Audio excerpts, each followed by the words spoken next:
Bonjour à tous, ravi de vous accueillir dans ce nouveau webinaire. Pour ceux qui ne me connaissent pas, je suis Didier Caravaca, je suis le responsable de la société CMI et je vais vous présenter aujourd'hui le module trésorerie, qui est un module qui est intégré dans Wipsos, qui peut s'activer si vous le souhaitez. Donc, ce module trésorerie, à quoi sert-il? Alors, ce module de trésorerie va vous permettre d'avoir, comme son nom l'indique, une visibilité sur votre trésorerie, la trésorerie de l'entreprise, directement connectée dans Wipsos avec les informations qui proviennent de Wipsos. Wipsos vous sert à facturer, vous sert à gérer les encaissements, à gérer les commandes fournisseurs et derrière, vous avez cette possibilité de saisir les factures fournisseurs, puis de les payer. Et donc, ça va vous permettre déjà d'avoir en automatique toutes ces fonctions. Voilà, vous avez cette remontée automatique des encaissements, des dépenses qui sont prévues. À l'intérieur de Wipsos, c'est vrai qu'il n'y a pas de magie. Il faut bien, à un moment donné, le saisir à l'intérieur de Wipsos pour pouvoir le voir dans ce module de trésorerie. Ce qui va être intéressant, en plus de ces remontées automatiques, c'est de pouvoir enregistrer des données variables. Alors, les données variables, c'est vraiment très simple à utiliser. Ça peut être des recettes, parce qu'on a une recette variable, parce qu'on a vendu un équipement en particulier, des locaux, pourquoi pas. Mais, et c'est d'ailleurs souvent plus des dépenses que l'on va enregistrer dans ce module de trésorerie. Des dépenses, là-dessus, vous allez pouvoir en avoir de plein de sortes, c'est vous qui les créez. Les salaires, ça va être les impôts, ça va être l'assurance, ça va être l'EDF, enfin, toutes les dépenses que l'entreprise peut avoir, qu'elles soient récurrentes, ces dépenses, ou qu'elles puissent être ponctuelles. Donc, de la même manière, il va falloir les saisir et ensuite, ça va vous permettre de suivre cette ligne de trésorerie.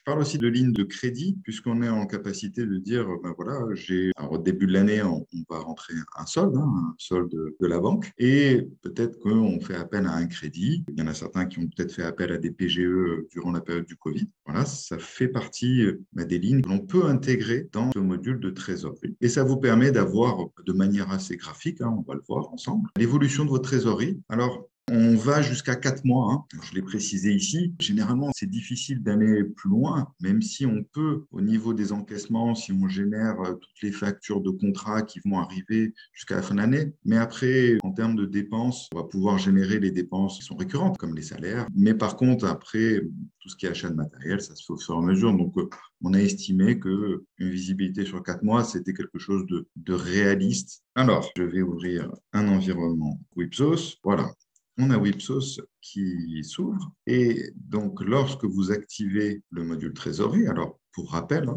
on active les modules à ce niveau. Voilà, vous avez des modules, j'ai déjà présenté, vous pourrez le voir sur YouTube, la géolocalisation, voilà, et vous avez la trésorerie qui se trouve ici. Une fois que vous l'avez activé, vous aurez dans le menu de comptabilité un sous-menu qui va apparaître ici, qui est la gestion de la trésorerie. Alors, je l'ai mis avec une petite étoile. Pour rappel, vous pouvez faire des clics droits et ajouter et retirer un menu, un sous-menu de vos favoris, puisque vous avez ici une liste de favoris qui vous permet de retrouver tous vos favoris. Donc là, je l'ai rentré ici. Lorsque vous arrivez sur ce menu de trésorerie, au départ, c'est totalement vide. Pourquoi? Parce qu'on n'a pas mis de date d'arrêté. Donc, comme je vous le disais, on va pouvoir mettre une date d'arrêté très proche. Ça va être, par exemple, au 1er juin. Donc, ça se fait par quinzaine. On va avoir, c'est sur 15 jours à chaque fois, hein, du 1er mai au 16 jusqu'au 1er juin, du 1er au 15 hein, à chaque fois. Et là, je vais aller plus loin et je vais aller jusqu'à fin juillet pour me donner cette visibilité. Alors, ça représente toutes les recettes qui ne sont pas enregistrées, qui n'ont pas été enregistrées. Je n'ai pas eu d'encaissement sur les factures. D'ailleurs, on va voir, donc tout ça remonte automatiquement, ces recettes-là, et je vois tout le détail.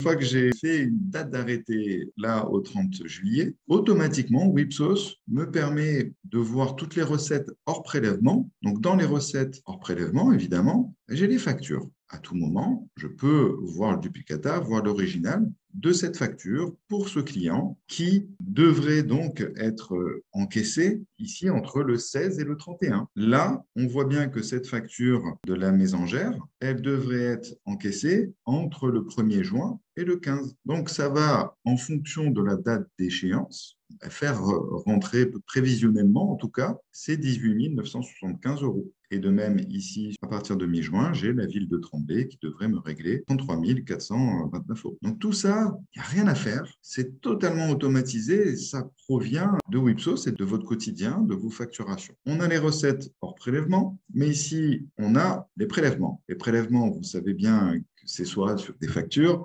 soit c'est par rapport à des contrats. Et donc, si j'ai lancé la facturation de mes contrats de juin, de juillet, alors j'aurai mon échéancier au fur et à mesure qui va se dessiner. Donc là-dessus, encore une fois, ça provient de WIP. Ce que l'on va voir plus particulièrement, ce sont des recettes variables, les dépenses variables. Pourquoi? Parce que ça se paramètre. Je vais vous le montrer. Les dépenses que vous voyez ici, ce sont les dépenses, pareil, qui sont enregistrées dans Wipsos. Ce sont quoi? Ce sont les factures fournisseurs qui sont enregistrées avec des échéances. Ici, j'ai mon fournisseur là, a priori, il y a un code règlement et donc il y a une date de pièce qui est d'aujourd'hui et j'ai la date d'échéance au 17-6. Donc au 17-6, j'aurai moins 4 791,37. Voilà. Donc tout ça remonte encore une fois, hein, comme les recettes hors prélèvement, comme les prélèvements. Ces dépenses-là remontent automatiquement et je retrouve aussi l'antériorité de mes dépenses. Voilà. Donc, ensuite, on a un solde. Alors là, moi, j'ai enregistré un solde, vous allez voir comment ça se fait, hein, solde de banque. Et j'ai mis un crédit. Là, j'ai un PGE aussi de 100 000 euros en crédit. Et d'ailleurs, ce crédit fait la différence. C'est les 100 000 euros que je dois quand même à la banque, voilà, que je dois rembourser. Et ici, j'ai mon solde de trésorerie réel, c'est les 100 000.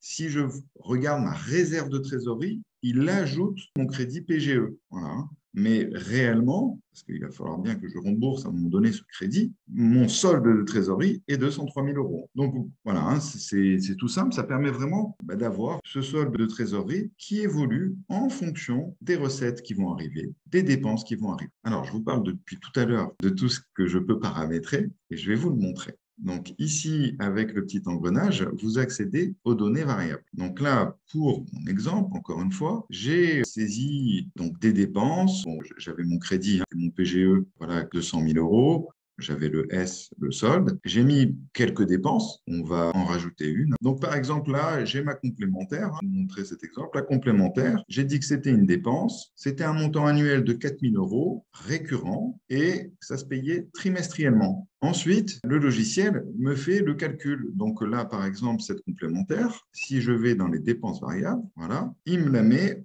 4 000 euros, donc c'est 1 000 euros. Ça va commencer en juillet. En fonction des dates que j'ai mis, date à laquelle ça va commencer, je vais avoir ces dépenses qui vont arriver au fur et à mesure. Donc là, tous les trimestres. Ici, les assurances, dans mes critères, j'ai mis du semestriel. Voilà, semestriel, c'est 8 000 euros. Donc lui, il m'a fait un calcul et il me dit, voilà, au 1er juillet, alors il y aura une dépense de 4 000 euros à ce niveau-là. Donc, lorsque je gère ici ma trésorerie, je vais pouvoir rentrer une donnée. Je vais par exemple dire que ce sont les impôts, voilà, ou n'importe quelle autre dépense, hein, impôts. Je vais dire que c'est une dépense. Je vais mettre par exemple 10 000 euros et soit je dis que c'est ponctuel, et dans ce cas-là, soit je dis que c'est récurrent et je vais indiquer voilà, que c'est une dépense qui est semestrielle, qui est annuelle. Je vais la mettre annuellement et je vais la mettre au 20 juin. Voilà. Et là, j'ai enregistré une nouvelle dépense. De la même manière, tout à l'heure, je vous parlais de recettes. On imagine que là, on a vendu un garage. C'est ce que j'ai noté en recette. Et c'est quelque chose de particulier, de ponctuel. C'est un garage que la société a vendu 20 000 euros. C'est une recette ponctuelle et a priori, je devrais recevoir cette somme-là sur mon compte le 23 juin. Voilà. Une fois que j'ai modifié ces données variables, je vais pouvoir relancer.